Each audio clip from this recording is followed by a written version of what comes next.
Thank you everybody for joining. I'm Henry, I'm from Team Chamber. Um, I'm now going to swiftly pass you on to Lucia from Insight House, who's going to be delivering this presentation on customers and why they aren't just for Christmas. So without further ado, over to you, Angela. Thank you very much. Nice to see you, Lucia, and hi, nice to meet you, Helen. I'm going to talk you through a presentation on how to hopefully get more value out of the customers that you have for Christmas into January and beyond. We've got lots of examples from our portfolio, and as Henry said, questions are going to come at the end, so make them good.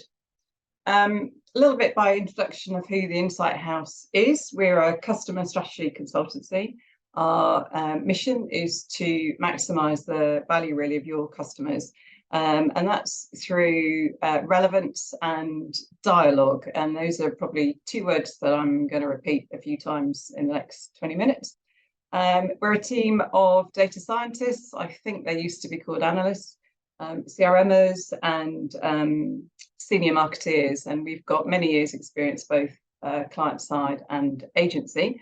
For us, no two projects are the same, and we have a bespoke approach to everything we do, but there are, I guess, three clear areas of focus and three sorts of output. So along the way, a lot of insight comes up and materializes, which offers support really at a strategic level.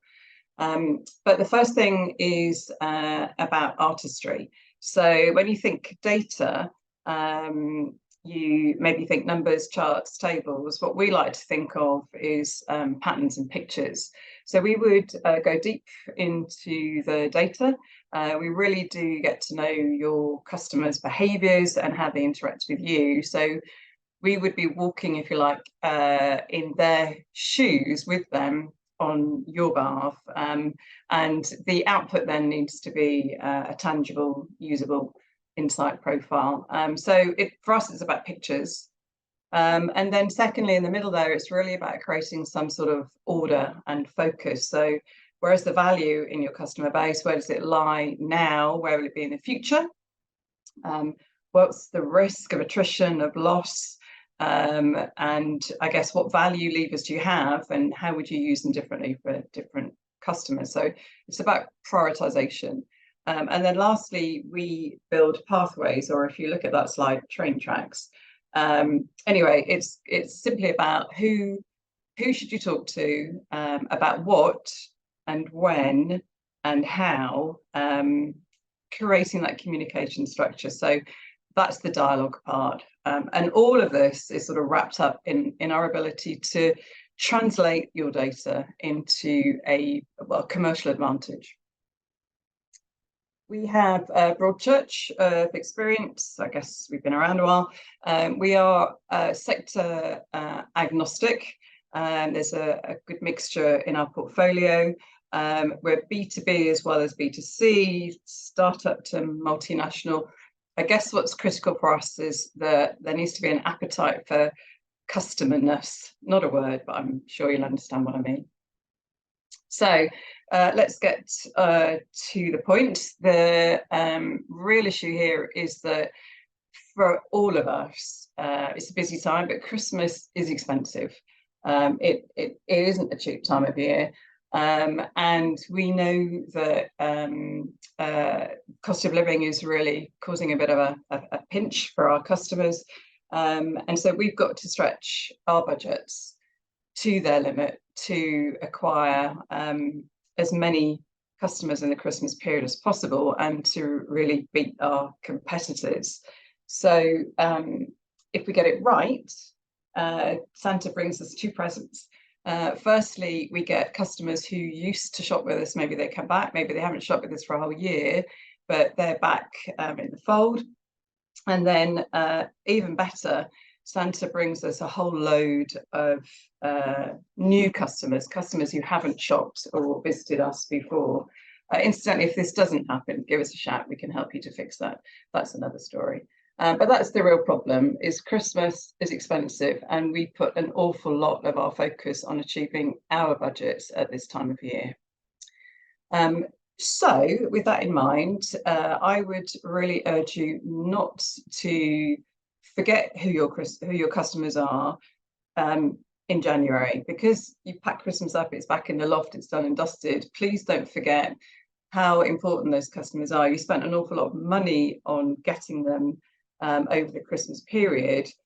What's really critical now and quickly is to form that regular purchase cycle to get your customers into the habit of shopping with you. And January is an important month for that. So New Year's resolution, maybe customer focus, not necessarily sales focus.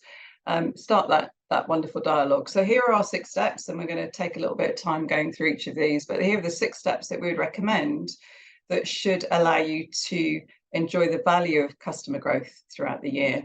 So first one, really from the get-go, get to know your customers, and then maybe get to know them just a little bit better. Find that insight that is really going to open that customer relationship. And then focus on the right people. It's pointless trying to be everything to everyone, because everyone is different. So really understand how to find the value and to focus in on the value from your customer base. The third point really is around connection. So think about your inbox. It's probably full of all sorts of emails. How many of them do you look at and think, I'm just not interested? You haven't actually talked to me. You've just given me what you want to sell me. So think about what's relevant, what's the next best thing that customer should do with you to actually grow the relationship.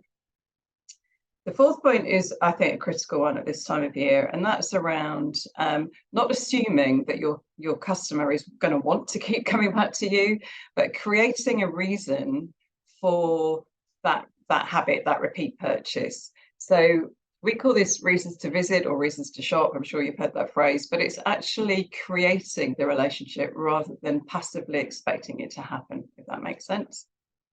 Fifth point then is around, and you'd expect me to say this because I'm a planner, but this is around actually constructing a framework for all of this magic to happen. So create the beginning, the middle, and the end. And in order to really drive through from the beginning to the end of the year, how much value you can get from that customer. Prioritize the whole comms plan. And then lastly, the one we all really dread is agree what you want to achieve and measure it. That's a bit unfortunate.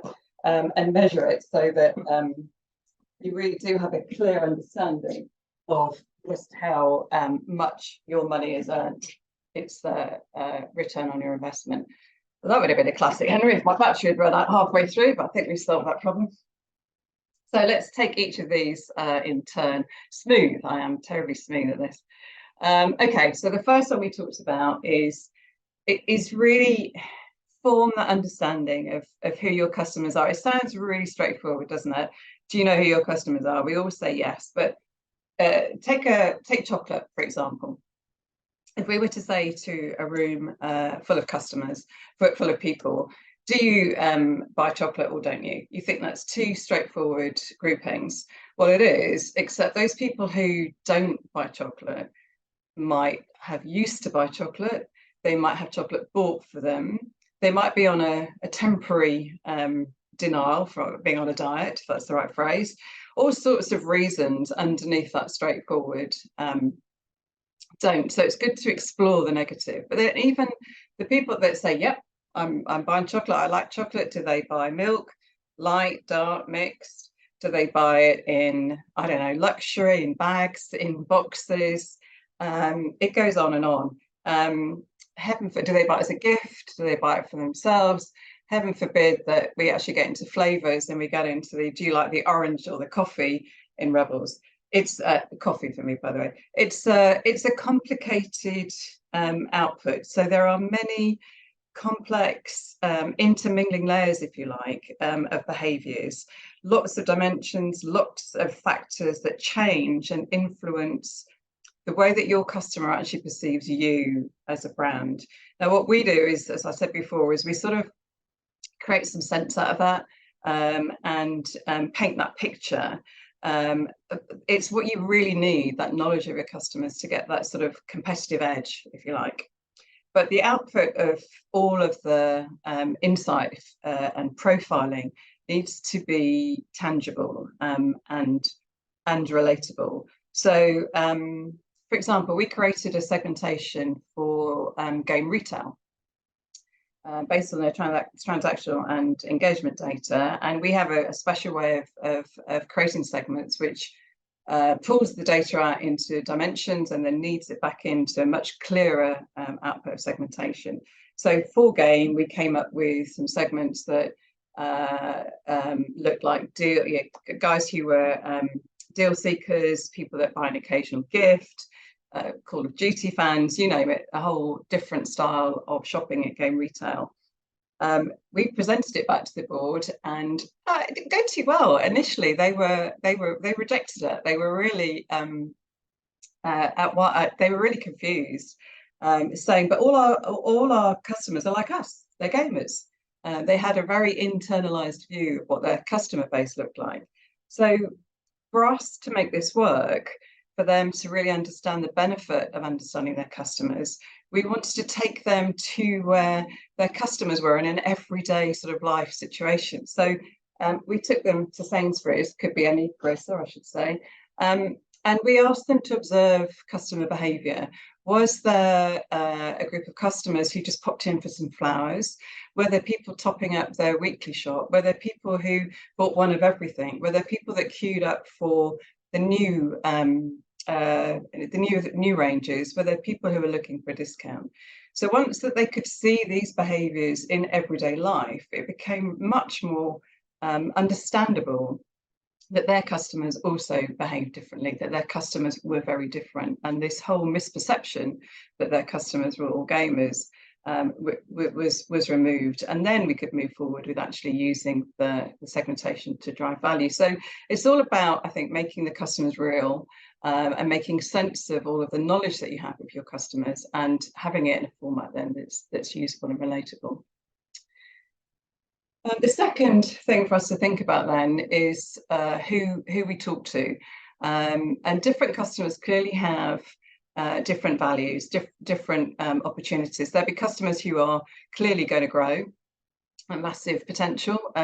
There are some who steady eddies. That's not to say it's low value, but whatever you do, you're not going to change them.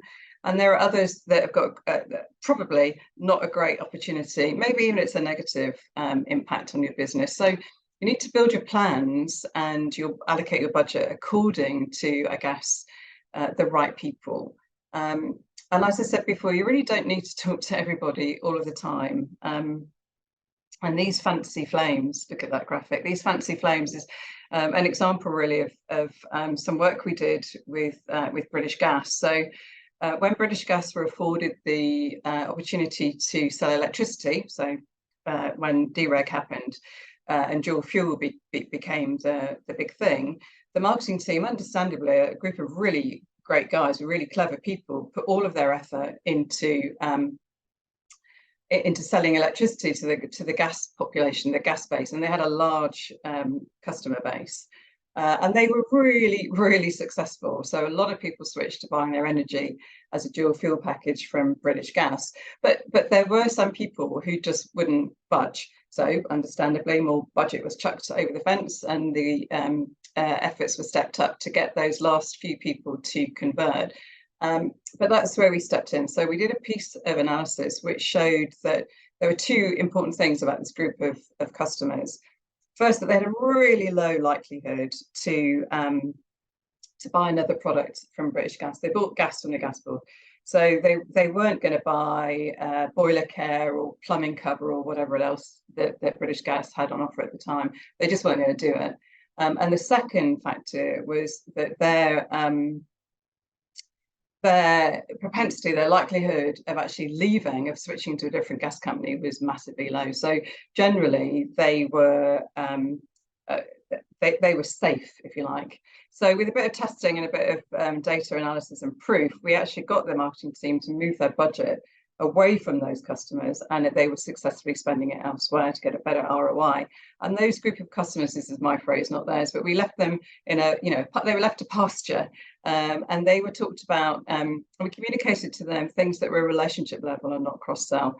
We saved the budget, and the impact on those customers was actually quite positive. So let your data guide the planning for you. It's about actually realizing who you should talk to and where you should put your effort.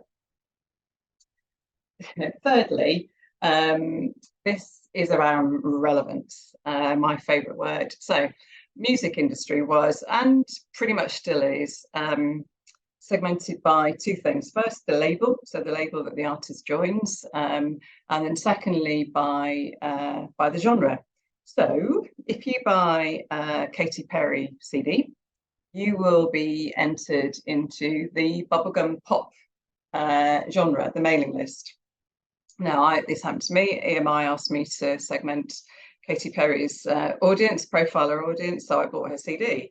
Now, it's probably unlikely that I'm going to buy anything else from the bubblegum pop genre. I have quite broad music tastes, but not really in bubblegum pop. So why would EMI, and then lastly, when we were with HMV, want to just send me bubblegum pop mailings when my tastes are broad and music is ubiquitous? So in the car, I listen to different music. When I'm working, I listen to different music. When I have my friends around, different music, etc., etc. So what the Insight House did for HMV is we created these product hubs. So we used the data to find the products that were most likely, that I would be most likely to buy next. So we created a group of products that were relevant to me. Now, in your mind's eye, if you think about that hub, that Angela hub being purple, and we obviously did this for every customer at customer level, but if for me, my hub was purple and I walked into HMV and I looked around and all the things that were relevant to me were coloured purple, I actually asked them to do this, but they didn't, then I think that they're much more likely to get my attention, and I'm much more likely to buy another product. I definitely won't be buying another Katy Perry CD, but don't tell her. When we did this for a campaign with HMV, engagement went up 50%, and purchase rate increased by 10 times. So it works. Relevance is really critical, and the data can show you that. Reasons to visit is the next thing we looked at. And I think this is probably one of the more important takeouts for Christmas, for January, because if you think about people that come in at Christmas time, they might be a little bit impulsive, it might be a gift. It's not necessarily what their involvement with you is, not necessarily their norm. So we really need to find a way of taking the brand, your brand, into their daily life, if you like. Go back to our friends at Thornton's. God, I'm getting hungry. Go back to our friends at Thornton's. We help them to look beyond this sort of the traditional Easter and Christmas environment, where they were obviously selling luxury gift chocolates.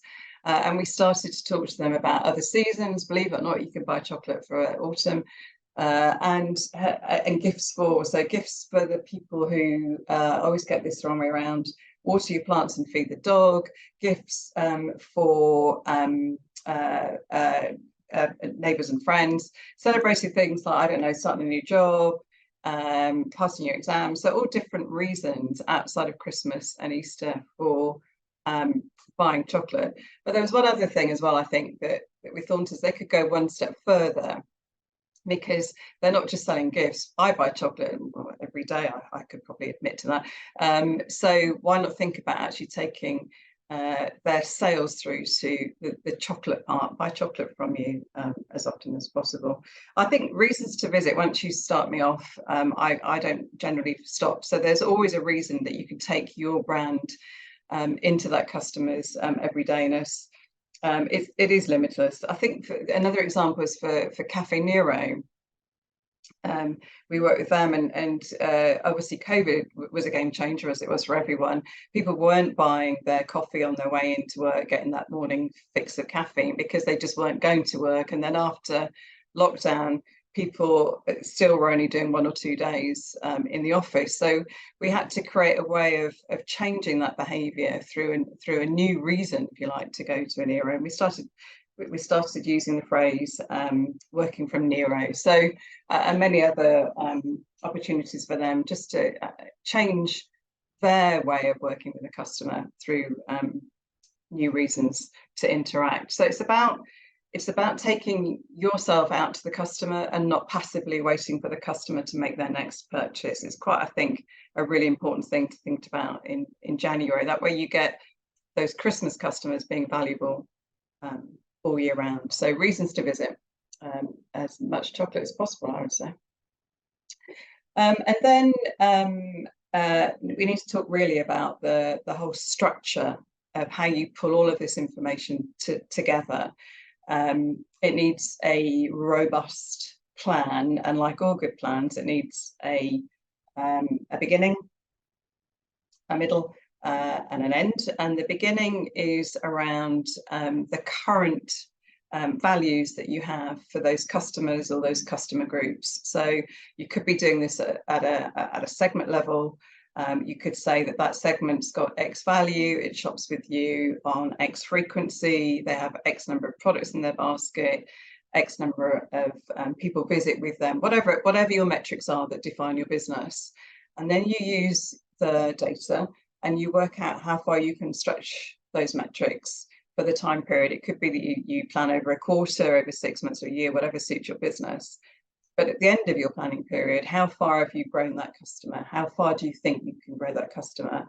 And so you stretch your metrics, same metrics, but increased by the value that you understand is available, the opportunity within the data. That's the beginning and that's the end. Then the bit in the middle is the strategy. So the bit in the middle is what do you have in your toolbox? What do you have to reward and recognise those high net worth customers? What do you have in your toolbox to protect the vulnerable, to mitigate attrition, to work with any risk, to really look where the growth opportunities are? Once you've understood those strategic levers, if you like, what you've got is a framework. And I would say that's then a conversational framework. So go back to the word dialogue we had right at the beginning.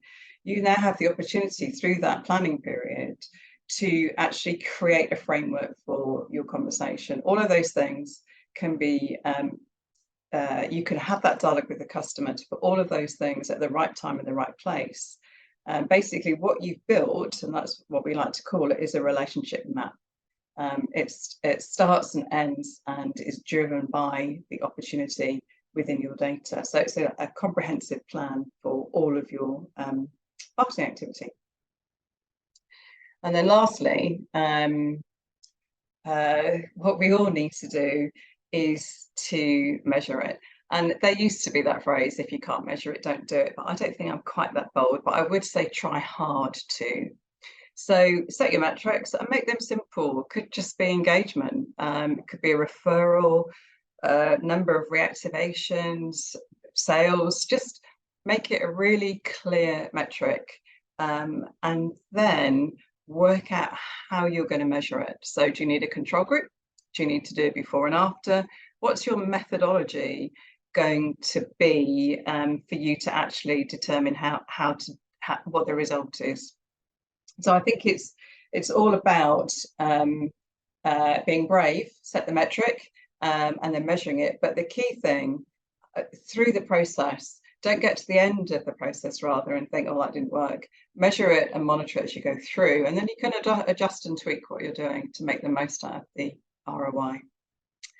So that's our 6 steps to hopefully ensure that all that valuable effort, budget and time you put into Christmas stays with you right through the year. I'm going to hand over now for some questions, but just before I do, just to let you know that there is a 25% discount on the January Health Check should any of you want to have a chat about it later.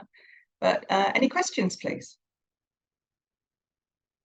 Perfect. Thank you very much, Angela. That was a really insightful conversation regarding the kind of sales data and everything like that. I know there's a lot of value in that for everyone. So, if anybody does have any questions about that, feel free to unmute and ask. Equally, I'll put them into the chat and we can work from there. So, if there are any questions at all, feel free to ask away now.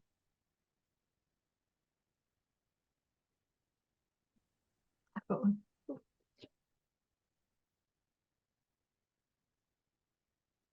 Sorry, hi, Alicia. Feel free to go ahead. Yeah, but I saw Sarah put something in the chat box, so That's good. I think you got there just ahead of Sarah. We'll do Sarah's question okay. after yours. I was about loyalty schemes. A lot of companies have got loyalty schemes already. Is it a case that the loyalty scheme doesn't work, or do you go alongside it? Because obviously they're collecting all this data, aren't they, and interaction, and you're obviously looking at engagement, but in a different way. Have you got the capability of looking inside my laptop? I was literally just doing a piece on loyalty schemes. That's a little bit scary this year, so I'm going to have to ask you to unhook from my laptop. Yeah, I think loyalty schemes are good and bad. I think it's a long subject, but to cut it short, the data that's collected in a loyalty scheme is heaven for people like you and I. We know that there's a real depth of transaction information that a lot of companies can't get if they don't have that direct relationship. But there are two ways that people interact with points-based loyalty schemes. And that's they either consider them to be a currency, so they basically aren't necessarily seeing the reward, or they do something over and above and treat themselves. Now, given that you've already got two quite distinct redemption behaviours, when you then couple that with, are they using that as, are they recognising that, the value in that, or is it just something that they get given? I think there's a multi-layer of insight that can be used within the loyalty schemes. I think that there's a lot of way to reward, by the way, over and above a loyalty scheme. So that's a whole nother subject, because you can tell me that you just say thank you, and I actually might think more of your brand from the word thank you than from points on a loyalty scheme. So it's connecting the value perceived by the individual to the value that you gain from operating that loyalty scheme.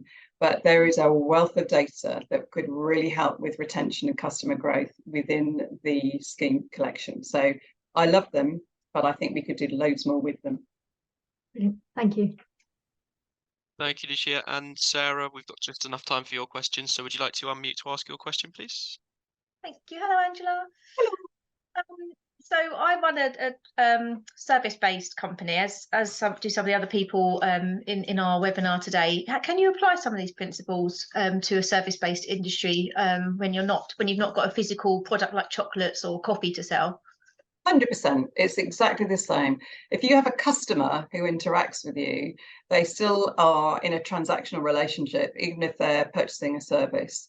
So you still will have the same issues with attrition, with the opportunity to cross-sell and grow. So for someone in your business, for example, there are many different products or services that you sell. So could be that you help people with their websites, you could help people with social media, you could help people with traditional press. And I probably completely undersold your organization, so for that I'm sorry, but whoops. So with that in mind, you would want to be talking to your customers about the next thing they can do.